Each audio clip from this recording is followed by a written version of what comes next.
Hi friends, చుచుకలో English నేర్చుకుందాం. This your English Vijay. Friends, ఈరోజు మన టాపిక్ ఏంటంటే మనం తెలుగులో ఇలాంటి వాక్యాలు ఉపయోగిస్తుంటాం.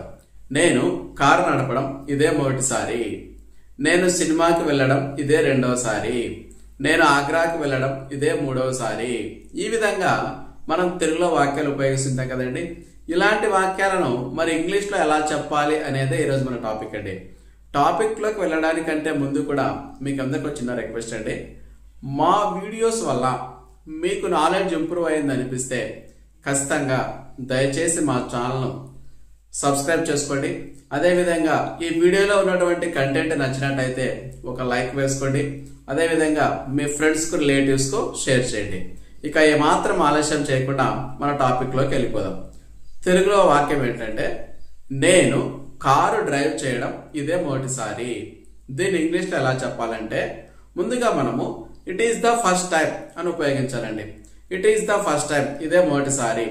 తర్వాత మనం ఏ టెన్స్ ను ఉపయోగించాలి అంటే ప్రెసెంట్ పర్ఫెక్ట్ టెన్స్ ను ఉపయోగించాలండి.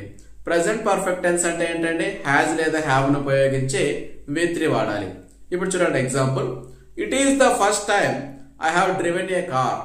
It is the first time I have driven A car. Car నడపడం ఇదే నేను మొదటిసారి. నెక్స్ట్ ఎగ్జాంపుల్ చూడండి, it is the second time she has visited Agra.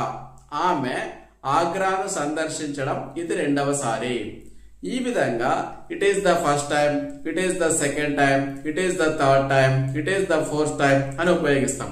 ఇలా ఉపయోగించిన తర్వాత మనం ఏ టెన్స్ ను వాడాలి అంటే ప్రెసెంట్ పర్ఫెక్ట్ టెన్స్ ను వాడాలి. హ్యాజ్ లేదా హ్యావ్ అనే హెల్పింగ్ వర్బ్ ను ఉపయోగించి దాని తర్వాత మనం V3 ని వాడాలి. ఓకేనా ఫ్రెండ్స్, థ్యాంక్ యూ.